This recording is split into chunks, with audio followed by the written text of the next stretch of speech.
अगर आप एक ऐसे सवाल के साथ जी रहे हैं कि ब्रदर,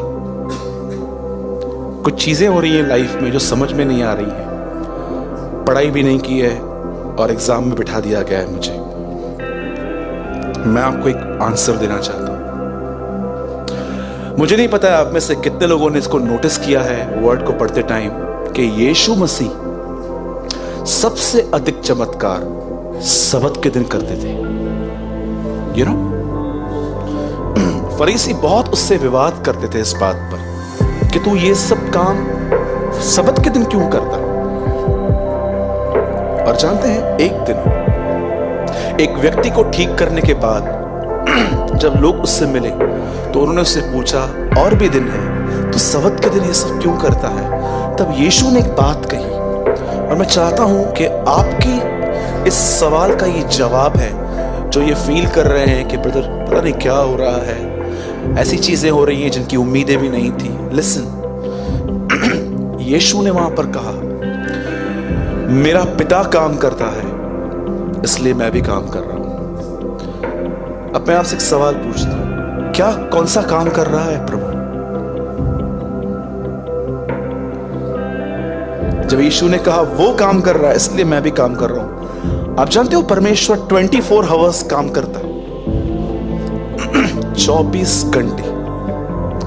और मैं चाहता हूं अब आप उस काम को जान लो।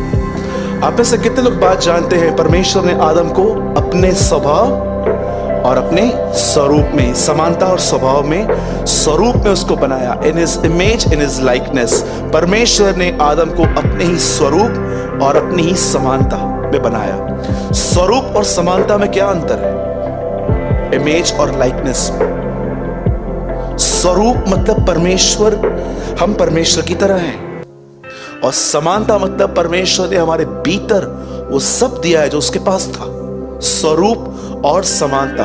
लेकिन जब इंसान ने गुनाह किया, क्या आप इस बात को जानते हैं, उसका स्वरूप आज भी उसकी तरह ही है पर उसने समानता खो दी। यीशु जब कहता है कि मैं काम कर रहा हूं, तो जानो वो इंसान को वापस उस समानता में लेके आने की कर रहा है। That is a work. कई बार आपको लगता होगा कि ब्रदर परमेश्वर मुझे क्यों पुश करता है डिफिकल्टीज में, क्योंकि वो जानता है काम कहां होता है। ही नो, कई बार वो आपको पुश करता है डिफिकल्टीज में जाने के लिए, क्योंकि वो जानता है कि परमेश्वर कुछ करेगा वहां पर। आप जानते हो परमेश्वर आपके अंदर कौन सा काम कर रहा है? वो आपको वापस अपने उस स्वरूप और समानता में लाने की कोशिश कर रहा है। ये वो काम है जो वो हर दिन करता है। मैं आपको बताना चाहता हूं, हमारी क्रिश्चियनिटी अगर डिकेन हो रही है, नीचे आ रही है, उसका रीजन जानते क्या है? उन्होंने 2019 वाले इशू पे बिलीव किया है, उस इशू पर नहीं जो बाइबल में है। अगर आप जो कर रहे हो और अगर आपको प्रभु करने दे रहा है, तो मैं आपको बताना चाहता हूं, आपका परमेश्वर यीशु नहीं है, कोई और ही है। क्योंकि अगर आप उस पर बिलीव करोगे तो वो हमेशा आपको कुछ चीजें हमेशा कहेगा कि मत कर। मैं कभी कभी सोचता हूं, प्रभु जब मैं 12-13 साल पहले मैं बिलीव में आया था तो चीजें बहुत अलग थी, पर आज देखो मसीह लोग पैसों के पीछे भाग रहे हैं, मसीह लोग जो है वो नाम के पीछे भाग रहे हैं, मसीह लोग फेम के पीछे भाग रहे हैं। तो प्रभु मुझे पता है क्या कहते हैं कभी कभी, बेटा ये उस यीशु को नहीं जानते हैं जो बाइबल में है, ये उस यीशु को जानते हैं जो उनके सामने प्रेजेंट किया गया है। कितने लोग ये बात जानते हैं, मूसा क्यों कनान नहीं गया जब वो शरीर में था? हाँ, ये बात अलग है, नए नियम में प्रभु से ले आया। यीशु मसीह जब पहाड़ पे थे तो मूसा और एलिया वहां दिखाई दिए, पर क्या आप जानते हो क्यों परमेश्वर मूसा से क्रोधित हुआ? चलो बताओ, बच्चा किसे रिप्रेजेंट करता है? अगर आप किसी ऐसे बच्चे को देख रहे हो जो 6-7 साल का गालियां निकालता है, तो किससे सीखा उसने? कोई स्कूल तो नहीं है ना, गालियों का स्कूल खोला है क्या कैंप 3 में कोई? अच्छो 100 गालियों सीखिए ना। हेलो, कोई गालियों का स्कूल है, कोई ट्यूशन है? कहां ना कहां उसने घर पे ही देखा है। जब मूसा को प्रभु ने कहा चट्टान से बात कर और उसे लकड़ी मार दी, बताइए उसने वहां पर प्रभु को क्या शो करके दिखाया? हे इज़राइल, प्रभु ऐसा है गुस्से वाला। तो परमेश्वर ने कहा, तूने मेरे नाम को अपवित्र ठहराया है, तूने मुझे गलत तरीके से प्रेजेंट किया है। मोसेस, मैं दयालु परमेश्वर हूं और तूने ऐसा दिखाया कि मैं गुस्से वाला हूं, अब तू कनान नहीं जाएगा। जितने भी लोग यहां पर हैं जो लोगों को काउंसलिंग देते हैं, जितने भी लोग यहां पर हैं जो थोड़ा बहुत प्रचार करते हैं, एक वार्निंग है आप लोगों के लिए। आप प्रेजेंट करते हो उसको, इसलिए ठीक से प्रेजेंट करना जैसा वो है। अदरवाइज आपकी कुछ गलत चीजें किसी को गलत मंजिल पे ले जा सकती है। क्या कहता है प्रभु से? कितने लोगों ने पढ़ा है याकूब में, मनुष्य का क्रोध परमेश्वर के धर्म को निर्वाह नहीं करता।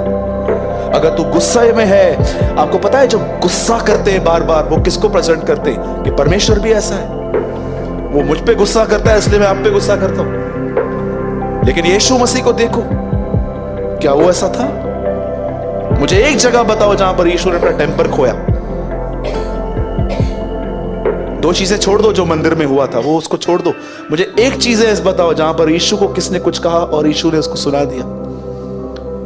कोई आपको पेटू कहे तो आपके मुंह पे एक शब्द तो जरूर आएगा, चाहे आप दबा दो, और वो शब्द आप सब जानते हो, तेरे बाप का खाता हूं क्या? लेकिन यीशु ने ऐसा नहीं कहा। ये बहुत हमारे ऊपर एक बहुत बड़ी जिम्मेदारी है कि हम परमेश्वर को किस तरह प्रकट करते हैं। ठीक है? कि तो मेरी बातों को समझ पा रहे हैं? इससे पहले मैं कहां था, क्या बता रहा था मैं? स्वरूप, समानता। देख रहा हूं आप में से किसका ध्यान है। परमेश्वर आपको रीमेक कर रहा है, बना रहा है, वो आपको फिर से बना रहा है। कितने लोग हैं जिनकी ये सच में अपने आप में एक मर्जी है कि ब्रदर, यीशु मसीह जब बादलों पर आए उससे पहले लोग यीशु को मेरे अंदर देख पाए। Come on. कहते कि डिजायर है लाइफ में कि यीशु को लोग बादलों पे सेकंड देखें, फर्स्ट लोग उसको मेरे अंदर देखें। और क्या कहती है बाइबल? जो उस पे आशा करता है वो अपने आप को वैसा ही पवित्र करता है जैसा वह है। अगर मैं वेट कर रहा हूं यीशु का कि यीशु एक दिन आएगा और मुझे ले जाएगा, तो मेरी तैयारी क्या है? मैं अपने आप को वैसा ही प्यूरिफाई करूंगा। जब भी मुझसे गलती होगी मैं खुदा के सामने मान लूंगा। जब भी मैं देखूंगा मैंने किसी इंसान को हर्ट किया है, मैं उससे माफी मांग लूंगा। मैं अपने विवेक को शुद्ध रखूंगा। ये मेरी तैयारी है। पर अगर ये नहीं है तो मैं आपको बताना चाहता हूं, अगर यीशु आएगा आप उसकी दुल्हन नहीं बन पाएंगे। It's very clear. ठीक है?